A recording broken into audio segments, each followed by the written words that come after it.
বিসমিল্লাহির রহমানির রহিম। জাতীয় সংকট নিরসনে জাতীয় সংলাপ। ইসলামী আন্দোলন বাংলাদেশের আজকের এই গুরুত্বপূর্ণ আয়োজনের মাননীয় সভাপতি, ইসলামী আন্দোলনের প্রধান, আমাদের সকলের শ্রদ্ধেয় আলেম এবং জননেতা মুফতি সৈয়দ মোহাম্মদ রেজাউল করিম সাহেব, উপস্থিত জাতীয় নেতৃবৃন্দ, সুধীমণ্ডলী, প্রিয় সাংবাদিক বন্ধুগণ, আসসালামু আলাইকুম। জাতীয় সংলাপে অনেক জাতীয় নেতৃবৃন্দ ইতিমধ্যে বক্তব্য রেখেছেন। এরপরে নতুন করে খুব কিছু একটা বলার নাই। আর আমি নিশ্চিত যে আপনারাও ক্লান্ত, প্রায় 4 ঘন্টা হয়ে গেছে এই আলোচনায়। আমি খুব সংক্ষেপে একটু বলার চেষ্টা করব, সেটা হলো যে আমি আমার সাথীদের সাথে একমত। যেই সরকার সম্প্রতি যে চুক্তি করেছে সেখানে যেটা ট্রানজিট বলেছে, এটা আসলে ট্রানজিট না, এটা করিডোর। কারণ এক দেশ থেকে আর এক দেশের মধ্যে দিয়ে অন্য দেশে গেলে ওটা বলে ট্রানজিট। তারা যে নেপাল এবং ভুটানের কথা বলেছে, এটা একটা আই ওয়াশ। শুনেছেন আপনারা যে ভুটানে কোনো রেল লাইনই নাই, এবং নেপালে যে রেল লাইন সেটার সঙ্গে যুক্ত হওয়ার কোনো সম্ভাবনা নাই। কাজে ওইদিকে রেল লাইন যাবে না। আসলে রেল লাইন আসলে ভারত থেকে ভারতেই যাবে, এক পাশ থেকে আরেক পাশে। খুব জরুরি হলে, যুক্তিসঙ্গত হলে, বাংলাদেশের জনগণ সম্মত হলে কোনো অসুবিধা ছিল না। কিন্তু বাংলাদেশের জনগণকে তো বিবেচনাই নেওয়া হয় না, তারা তাদের মতো করে করছে। একটু আগে আপনারা অনেক বক্তার মুখে চিকেন নেক শব্দটা শুনেছেন, বা বটল নেক, যে দুই পাশে মোটা, মাঝখানে একটু চিকন হলে ওইটা বলে নেকের মতো। আমরা জানি যে আমাদের সীমান্তের একেবারে উত্তরে, সেখানে নেপাল, ভুটান, সিকিম, এর মাঝখান দিয়ে চীনের যে সীমান্তের কোনা, ওখান থেকে বাংলাদেশের তেঁতুলিয়ার ওই সীমান্ত, এটা অল্প কয়েক কিলোমিটার। এটা চিকেন নেক বলে। বাংলাদেশেরও কিন্তু 2টা চিকেন নেক আছে, একটা বেশি চিকন আর একটা একটু মোটা আর কি। একটা হলো আমাদের ফেনী নদীর এখানে, ফেনী থেকে চিটাগং, এই যে চিকেন নেক, এটা যদি কখনো খোদা না করুন বিচ্ছিন্ন হয়, তাহলে গোটা চট্টগ্রাম, পার্বত্য চট্টগ্রাম, কক্সবাজার, এগুলো সব আলাদা হয়ে যায়। আপনারা অনেকেই জানেন, হয়তো বা জানেন, আমি জানি না, যে ঠিক এই কোনা এখানে মিরের সরাইতে একটা ইপিজেড হয়েছে, স্পেশাল ইপিজেড, এবং সেটা আদানি স্পোর্টস বেশিরভাগ পাইছে, এবং বাকিদেরগুলিও ভারতের শিল্পপতিদেরকে দেওয়ার জন্য এবারও অনুরোধ করা হয়েছে, ব্রিফ করা হয়েছে। আমরা শুনি যে তিস্তা যে প্রকল্প, সেই প্রকল্পে চাইনিজরা প্রথম বলেছে তারা করতে চায়। কিন্তু এই নির্বাচন হওয়ার মাত্র কদিন পরেই দেখা গেল ভারতের পররাষ্ট্র সচিব আসলেন এবং এসে পররাষ্ট্রমন্ত্রীর সঙ্গে সাক্ষাৎ করে বললেন যে তিস্তা প্রজেক্টে ভারত অংশগ্রহণ করতে চায়, চীন না, ভারতকে দেওয়া লাগে। কারণটা কি? কারণ ওই যে চিকেন নেক উত্তরের তিস্তা প্রকল্প, ওটা থেকে খুব বেশি দূরে না, কাছাকাছি। এরকম একটা জায়গায় যদি চায়না এসে প্রজেক্ট করে, তাহলে তো সেখানে চাইনিজ ইঞ্জিনিয়ার, টেকনিশিয়ান, ওয়ার্কার এগুলো থাকবে। যেমন রূপপুর পাওয়ার প্ল্যান্টের ওখানে অনেক রাশিয়ান আছে। আর চায়নার যারা থাকবে তারা যে চাইনিজ পিপুলস আর্মির লোক হবে না, এর কি গ্যারান্টি আছে?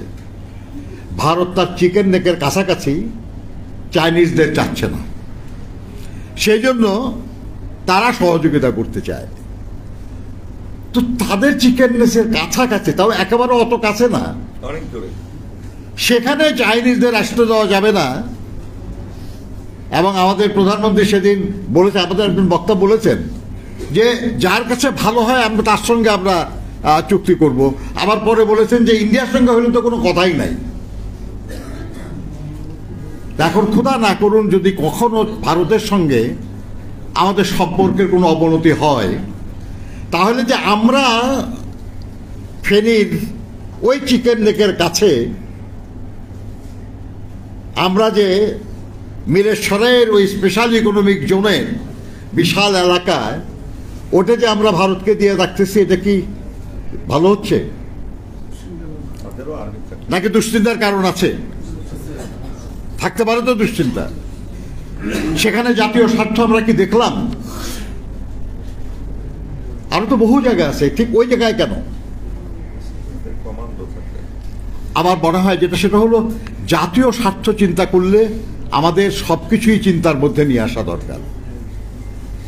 আপনার নদীর ওপারে আপনার কোরিয়ানদের একটা ইপিজিট করতে দিচ্ছেন, আপনার কর্ণফুলী নদীর ওপারে, এরকম আরো অনেক জায়গা আছে, বিভিন্ন জায়গায় করা যায়, কিন্তু ওই জায়গাটা খুব সেন্সিটিভ তো আপনার আমাদের সিকিউরিটির ব্যাপারে। আমাদের মনে রাখা উচিত যে আমাদের জাতীয় স্বার্থটাই সর্বোপরি। এই দেশটা আমরা মুক্তিযুদ্ধ করে লাখো মানুষ জীবন দিয়ে স্বাধীন করেছি। এই দেশের স্বাধীনতা এবং সার্বভৌমত্ব আমাদের কাছে অত্যন্ত একটা পবিত্র আমানত। এটা রক্ষার ব্যাপারে কোনো কম্প্রোমাইজ নাই, হতে পারে না। আমাদের এটা চিন্তা রাখতে হবে। আর একটা জিনিস হলো যেটা বলা হচ্ছে কি যে ইউরোপিয়ান ইউনিয়নে, ইউরোপে এক দেশ থেকে আরেক দেশে যাচ্ছে, কোনো অসুবিধা নাই, কিছু নাই। একটু আগে আমাদের সহকর্মীরা বলেছেন যে ওখানে কাঁটাতারের বেড়াও নাই, আর ওখানে এত পরস্পর বিরোধিতাও নাই। আরও আছে ব্যাপার, ওটাতে ইউরোপিয়ান ইউনিয়ন একটা কমিউনিটি হয়ে গেছে, তাদের একই মুদ্রা, তাদের নিজেদের মধ্যে ভিসা রেস্ট্রিকশন নাই। এক দেশ থেকে আরেক যেতে ভিসা লাগে না। সেখানে এক দেশ থেকে আরেক দেশে ট্রেন চলা এক কথা, আর বাংলাদেশে আমরা কি ভারতবর্ষের সঙ্গে কি আমাদের একই মুদ্রা? না ভারতবর্ষে যেতে আমাদের কোনো বা আসতে আমাদের কোনো পাসপোর্ট ভিসা লাগে না।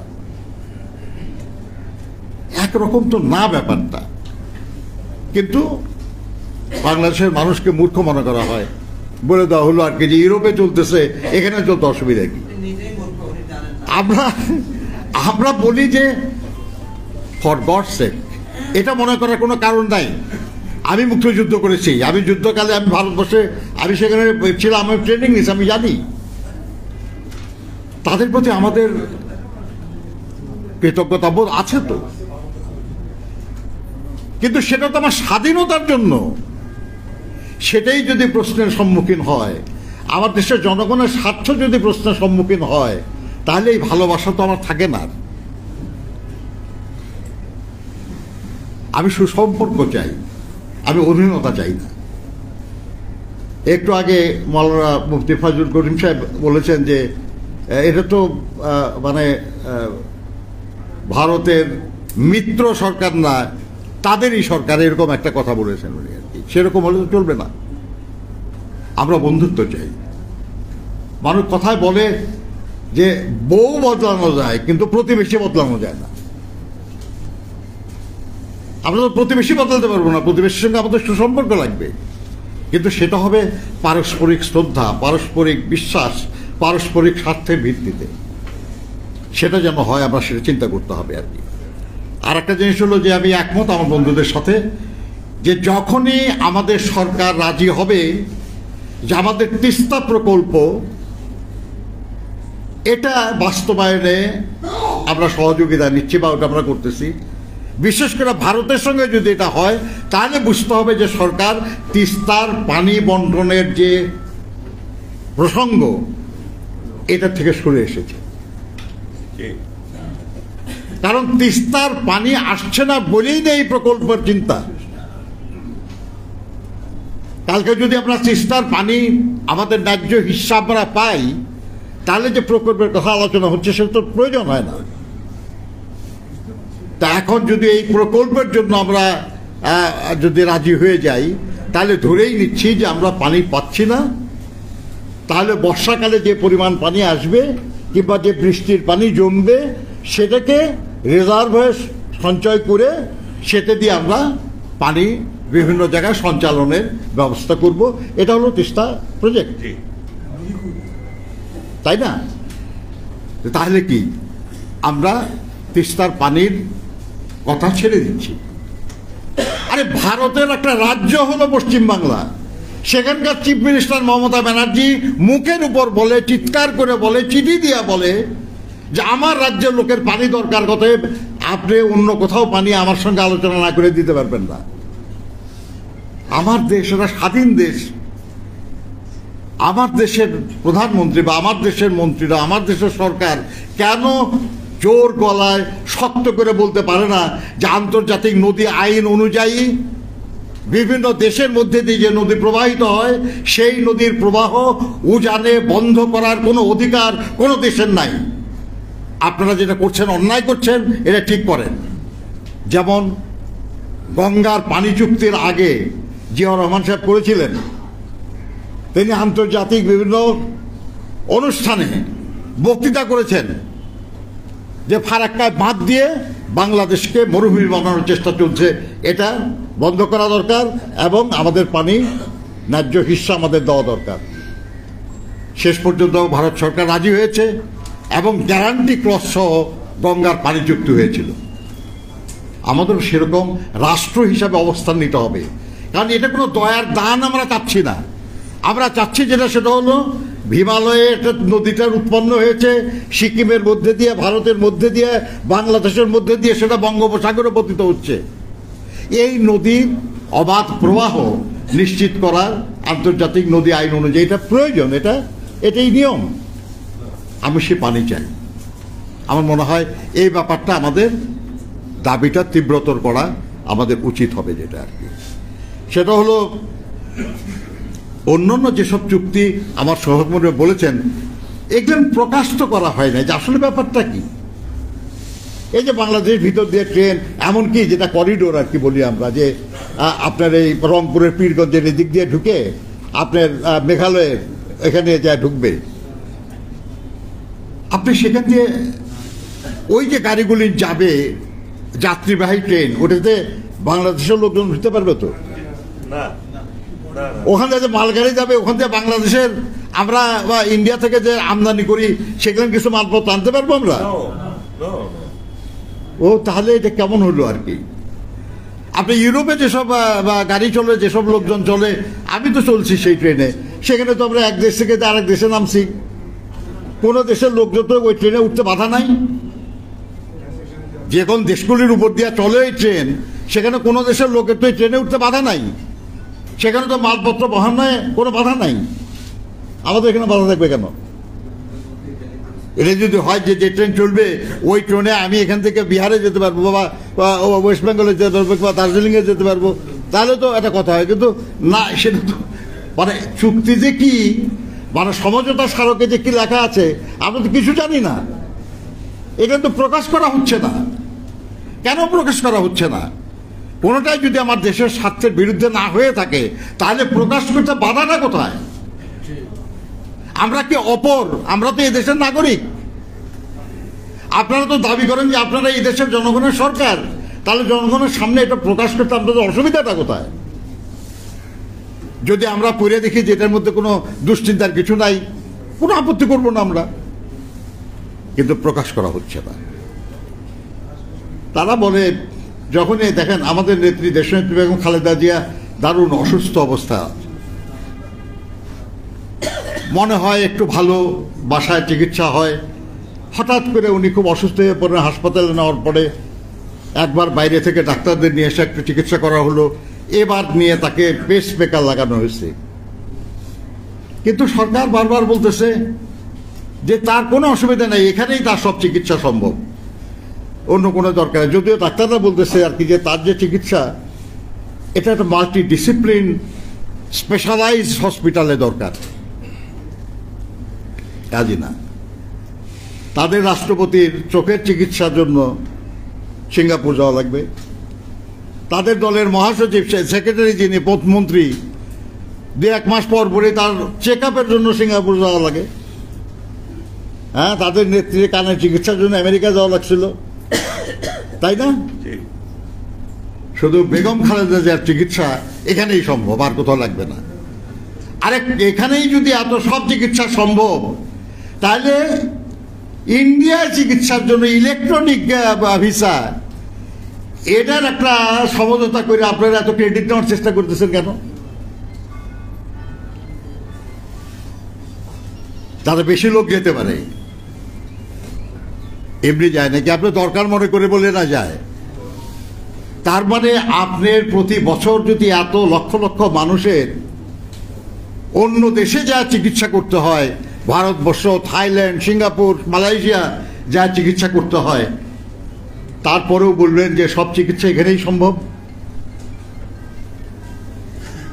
বেগম খালেদা জিয়ার জন্য তাই বলা হচ্ছে। বন্ধুরা আমার, এখন এই একটা রাষ্ট্র আমরা গড়েছি, এই রাষ্ট্রটা কিছু মানুষ দখলে রাখার জন্য কিছু শক্তিকে লালন পালন করছে, পোষণ করছে, এবং সে কারণে তাদেরকে যথেচ্ছা কিছু করার সুযোগ দিচ্ছে। যার ফলে আমরা দেখি যে এই সরকারেরই নিযুক্ত সেনাবাহিনীর প্রধানের বিরুদ্ধে দুর্নীতির অভিযোগ হচ্ছে, এই সরকারেরই নিযুক্ত পুলিশ প্রধানের বিরুদ্ধে দুর্নীতির অভিযোগ হচ্ছে, এই সরকারের নিযুক্ত এডিশনাল পুলিশ কমিশনার তার বিরুদ্ধে হচ্ছে, মেট্রোপলিটন পুলিশের কমিশনারের বিরুদ্ধে হচ্ছে, রাজস্ব বোর্ডের সদস্যের বিরুদ্ধে হচ্ছে, এমনকি দেশের প্রধান বিচারপতি তিনি সরকারের একটা ইচ্ছা পূরণে বাধা হলেন, তাকে পদত্যাগ এবং দেশত্যাগ করতে হইল। তাতেও শেষ হলো না, এবং দেখা গেল তার বিরুদ্ধে অভিযোগ করার পরে তার বিরুদ্ধে দুর্নীতির অভিযোগ প্রমাণিত হয়েছে। একটা সরকার তার নিযুক্ত প্রধান বিচারপতি যদি দুর্নীতিগ্রস্ত হয়, সেনা প্রধান যদি দুর্নীতিগ্রস্ত হয়, পুলিশ প্রধান যদি দুর্নীতিগ্রস্ত হয়, সিভিল বড় বড় অফিসাররা যদি দুর্নীতিগ্রস্ত হয়, তাহলে এই সরকারি দুর্নীতিগ্রস্ত এ কথা বলা কি অন্যায় হবে, ভুল হবে? তাহলে এইসব লোককে আপনি কেন নিযুক্ত করেছেন?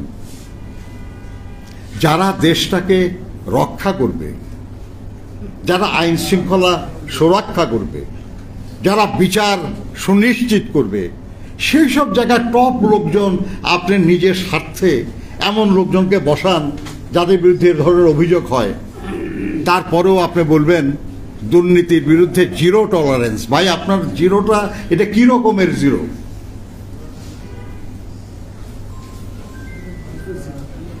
এটা কেমন জিরো যে তার মধ্যে থেকে এগুলো সব বের হয়? নো, এমন জিরো দিয়ে হবে না। আমাদের আলোচনা শেষ করি এইভাবে আর কি, যে জন্য সবাই আমরা আজকে এখানে এসেছি। আমরা সবাই জানি যে আমরা গত কিছুদিন আগে একটা আন্দোলন করেছি, এখানে যারা আছি আমরা সবাই সে আন্দোলনে যুক্ত ছিলাম, যে কোনোভাবে হোক, কখনো জোরবদ্ধভাবে, কখনো যুগপৎ, কখনো যার যার অবস্থান থেকে, কিন্তু দাবি কিন্তু একটাই ছিল, সেটা হলো অনির্বাচিত এই গণবিরোধী সরকারের পদত্যাগ এবং নির্দলীয় নিরপেক্ষ সরকারের অধীনে অবাধ, সুষ্ঠু, নিরপেক্ষ একটা নির্বাচন, যাতে করে জনগণ তার পছন্দ মতো প্রতিনিধি নির্বাচিত করতে পারে। এই দাবি আমরা একমত ছিলাম, এবং আমাদের দাবি যে সঠিক ছিল এটা জনগণের সমর্থনে প্রমাণিত হয়েছে। এবং যখন সেই দাবি সরকার মানতে রাজি হয় নাই, আমরা জনগণকে আহ্বান জানিয়েছিলাম নির্বাচন বর্জন করার জন্য। দেশের বিপুল সংখ্যাগরিষ্ঠ মানুষ সেই নির্বাচন বর্জন করেছে। কিন্তু সরকারের সুবিধাভোগী বিভিন্ন প্রতিষ্ঠান, এবং কিরকম সুবিধাভোগী এটা তো আপনার পত্রপত্রিকা এখন প্রমাণ হচ্ছেই, তাদের হস্তক্ষেপের কারণে ওই লড়াইয়ে আমরা সরকারের পতন ঘটাতে সক্ষম হই নাই। দেশি বিদেশি নানান রকমের চক্রান্তে তারা জোর করে এখনো ক্ষমতায় বসে আছেন, যদিও তারা জনগণের ভোটে নির্বাচিত হন নাই। এখন এখন আমাদের মুরব্বী, আমাদের একজন শ্রদ্ধেয় মানুষ, ইসলামী আন্দোলনের যিনি প্রধান, তিনি আজকে আমাদের আহ্বান জানিয়েছেন এই সংলাপে। এখানে আমাদের সহকর্মীরা বলেছেন এবং আমিও বলতে চাই যে আমাদের দাবির পরিবর্তন হয় নাই, দাবি ওটাই, আমরা জনগণের শাসন চাই। কারণ এদেশের জনগণ এদেশের মালিক। তারা অবাধ নিরপেক্ষভাবে যাদের নির্বাচিত করবে তারাই রাষ্ট্র পরিচালনা করবে। এটা যদি আমরা নিশ্চিত করতে পারি তাহলে আমরা একটা জনগণের কাছে দায়বদ্ধ এবং জনগণকে জবাবদিহিতা করতে হবে এমন একটা গণতান্ত্রিক সরকার আমরা পাব। সেরকম একটা সরকার প্রতিষ্ঠার লক্ষ্যে এই সরকারের পতন ঘটাতে হবে এবং নির্দলীয় সরকারের অধীনে নির্বাচন করতে হবে। এটা করতে এই সরকারকে বাধ্য করার জন্য যে লড়াই আমরা আগে করেছি তার চেয়েও তীব্রতর একটা লড়াই দরকার। যতখানি ঐক্যবদ্ধভাবে আমরা সে লড়াই করেছি তার চেয়ে আরও একটু ঐক্যবদ্ধ, আরও একটু সংগঠিত লড়াই দরকার। কিভাবে সেটা সম্ভব, এই আলোচনাটা অগ্রসর করার জন্য, এগিয়ে নেওয়ার জন্য আমি পীর সাহেব চরমোনাই, আমি তাকেই অনুরোধ করতেছি, আপনি যেহেতু উদ্যোগটা নিয়েছেন, আপনি আরও অন্যান্য যারা আছেন তাদের সঙ্গে একটু আনুষ্ঠানিকভাবে একটু আলোচনা করুন এবং সেই আলোচনার মধ্যে দিয়ে একটা প্রক্রিয়া স্থির হোক। জনগণ আমাদের পক্ষে আছে, জনগণ পরিবর্তন চায়। প্রতিনিয়ত দ্রব্যমূল্যের ঊর্ধ্বগতি, চোখের সামনে এত দুর্নীতি, অনাচার, দুঃশাসন, অত্যাচার, নিপীড়ন, মিথ্যা মামলা, হয়রানি, মানুষ অতিষ্ঠ, মানুষ পরিবর্তন চায়। তাদের সেই পরিবর্তনের প্রত্যাশা পূরণে আপনারাই উদ্যোগ নিন, আমরা সবাই সহযোগিতা করব। আসুন আমরা সবাই মিলে আমরা আগামী দিনে আমাদের বিজয়ের লড়াইয়ে যুক্ত হই। বিশেষ কোনো ব্যক্তি বা কোনো রাষ্ট্রের পক্ষে না, দেশের বিশেষ কোনো গোষ্ঠীর পক্ষে না, স্রেফ এবং শুধুই জনগণের পক্ষে হবে আমাদের সেই ঐক্য, জনগণের পক্ষে হবে আমাদের সেই আন্দোলন এবং জনগণের মাধ্যমেই তাদের সাথে মিলেই আমাদের হবে সে লড়াইয়ে বিজয়। আল্লাহ আমাদের সেই বিজয় লাভের তৌফিক দিন। আসসালামু আলাইকুম। শুকরিয়া, জাযাকাল্লাহ, ধন্যবাদ জননেতা নজরুল ইসলাম খানকে। সুধীমণ্ডলী, আমাদের প্রোগ্রামটা শেষ পর্যায়ে সকাল 10:20 আমাদের অনুষ্ঠান শুরু হয়েছে, এখন 2:30 বেজে গেছে। প্রায় 19টা রাজনৈতিক এবং বিভিন্ন সংগঠনের 20 জন আলোচক আজকে এখানে এই জাতীয় সংলাপে অংশ নিয়েছেন এবং আলোচনার বিভিন্ন প্রস্তাবনা উপস্থাপন করেছেন। এখানে আমাদের মূল প্রতিপাদ্য বিষয় ছিল জাতীয় সংকট নিরসনের সংলাপ। আলোচকগণ মোটামুটি আমরা সবাই এটা লক্ষ্য করেছি, সবাই একমত হয়েছে যে সংকটের পেছনে হলো বর্তমানে অবৈধ ডামি সরকার, আর তাদেরকে পৃষ্ঠপোষকতা করছে হলো ভারত, প্রতিবেশী রাষ্ট্র ভারত। এই জন্য যদি না এই অবৈধ সরকারকে সরানো না যায় আমরা সংকট থেকে মুক্তি পাবো না। এই ব্যাপারে মোটামুটি সবাই একমত হয়েছেন এবং এ ব্যাপারে ঐক্যবদ্ধ আন্দোলন অতীতে যেমন হয়েছে ভবিষ্যতে এই আন্দোলনকে আরো জোরালো করতে হবে, এই কথাটা সবার আলোচনায় উঠে এসেছে।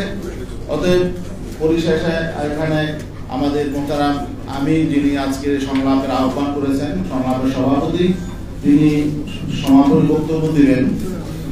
যেহেতু প্রস্তাব সংকট একটা এবং প্রস্তাবনাও এসেছে যে অতীতে যেভাবে আন্দোলন হয়েছে সামনে আন্দোলনটা আরো গোছালো, আরো জোরালো, আরো ব্যাপক করা দরকার, এটা সবার মুখ থেকে এসেছে। তো হুজুর বক্তব্যের আগে আমি কিছু বিষয় বলতে চাই। সুধীমণ্ডলী, এখানে আমাদের প্রোগ্রাম শেষ হওয়ার পর আগে জাতীয় নেতৃবৃন্দ বের হবেন, তারপর সাংবাদিক বন্ধুগণ বের হবেন, তারপর আমরা যারা আছি, আমরা আমাদের সংগঠনের দায়িত্বশীল এবং অন্যান্য যারা স্বেচ্ছাসেবক রয়েছি তারা আমরা সর্বশেষ আমরা বের হই। এরপর আজকের এই সংলাপের সভাপতি ইসলামী আন্দোলন বাংলাদেশের আমির সৈয়দ মোহাম্মদ রেজাউল করিম পীর সাহেব চরমনাই, তিনি তার সমাপনী বক্তব্য পেশ করছেন। আলহামদুলিল্লাহ। আমাদের জাতীয় পার্টির সম্মানিত চেয়ারম্যান জনাব মুস্তফা জামাল হায়দার, জননেতা জনাব মুস্তফা জামাল হায়দার, চেয়ারম্যান জাতীয় পার্টি এবং 12 দলীয় জোটের আহ্বায়ক।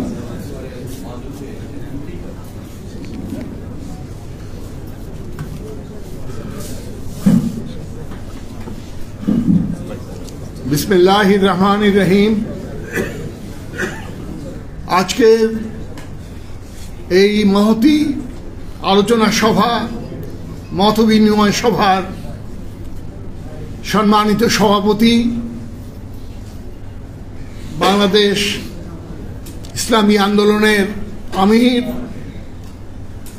প্রখ্যাত জননেতা সৈয়দ রেজাউল করিম, উপস্থিত নেতৃবৃন্দ, ইসলামী আন্দোলনের আমার প্রিয় ভাই ও বোনেরা, আসসালামু আলাইকুম। আজ সকাল 10:30 থেকে শুরু করে আমাদের এই আলোচনা সভা চলছে। পিন পতন নীরবতা নিয়ে প্রতিটি শ্রোতা,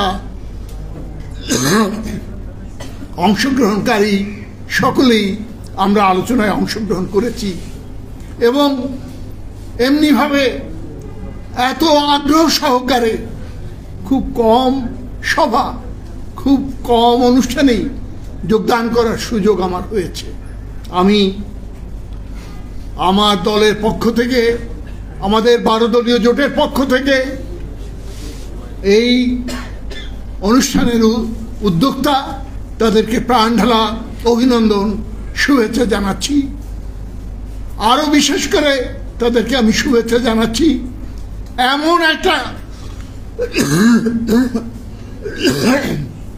এমন একটা সময়ে তারা এই অনুষ্ঠানটা করছেন যা বাংলাদেশের জাতীয় জীবনে, রাজনৈতিক জীবনে সামগ্রিকভাবে সবচাইতে গুরুত্বপূর্ণ একটি মুহূর্ত। বন্ধুগণ, আজ একথা বলার অপেক্ষা রাখে না, সারা বাংলাদেশ একটা মহা সংকটের আবর্তে নিমজ্জিত এবং সেই সংকট থেকে পরিত্রাণের উপায় হিসাবে আপনারা ইসলামী আন্দোলনের পক্ষ থেকে যে আলোচ্যসূচি তুলে ধরেছেন, আমি বিশ্বাস করি বাংলাদেশের প্রতিটি দেশপ্রেমিক জনগণ আপনাদের এই বক্তব্যের সাথে একমত, এতে কোনো দ্বিধাদ্বন্দ্ব নেই।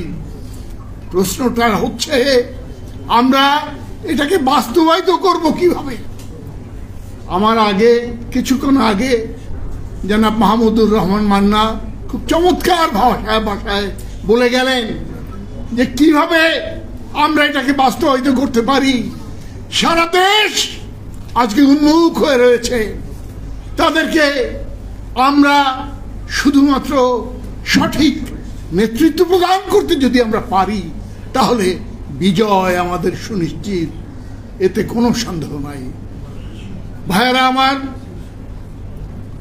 সকাল থেকে প্রতিটি বক্তার কথার মধ্যে যে ক্ষোভ, যে বেদনার সুর, যে ব্যথা বারবার প্রস্ফুটিত হয়েছে, আমি বলতে চাই সেটাই একমাত্র শেষ কথা নয়।